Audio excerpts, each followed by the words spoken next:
So we're continuing now with lesson 6, and we've just added 2 buttons and a search field. So let's now move these to the appropriate place. So highlight the search control in the list of controls and move that to the top of the list by clicking on the Move to Top button.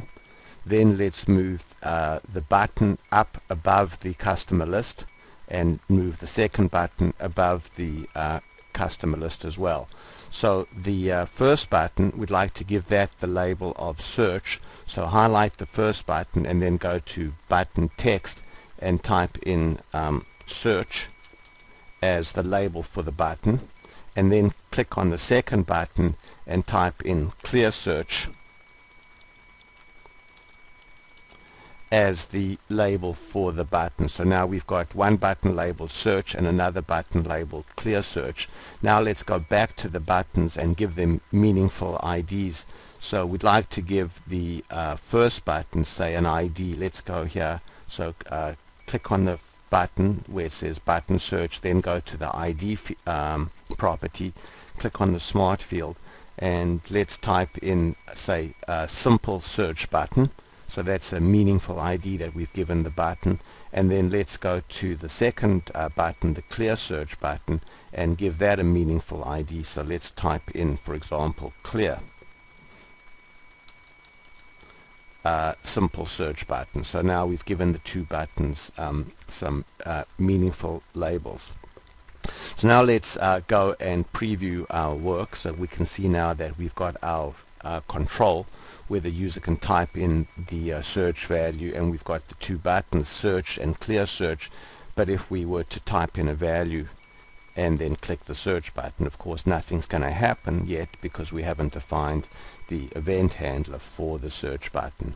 So let's go back to design mode now, select the search button in the list of controls, and then on the right hand side in the property sheet scroll down until you get to the JavaScript section, and we're going to go and define the click event handler for this button. So the click event handler is the code that's going to get executed when the user clicks on the button.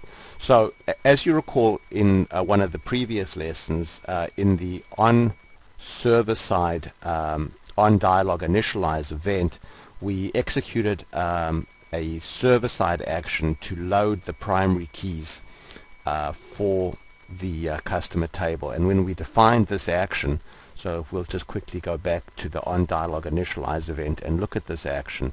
You can see here, if we click inside the action and then go to edit action, when we defined that we'd like to load the primary keys, we did not specify any filter. So that means that we just went and loaded the first 1000 primary keys for the customer table.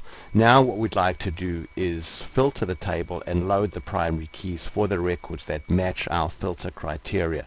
So let's go back now to controls and again click on the search button there, and then go to the click event, and now open up the smart field by clicking on the smart field to open up the editor for the click event.